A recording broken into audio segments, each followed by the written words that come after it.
când am Robux fără sfârșit. Și tu nici măcar 300. De ce nu dai click pe linkul de mai jos? Ia Robux nelimitat gratuit și tot ce ți place. Fals! Cred că mă spune, bă, dar e pe bune, nu vezi?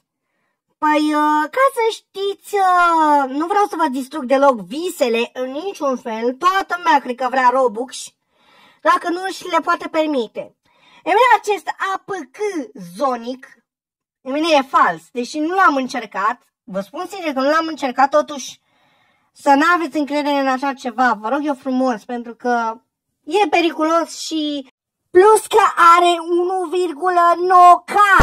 Deci cum să-ți placă fake-ul ăsta? E complet fake. Și în al doilea rând, măi, vocea e făcută în AI.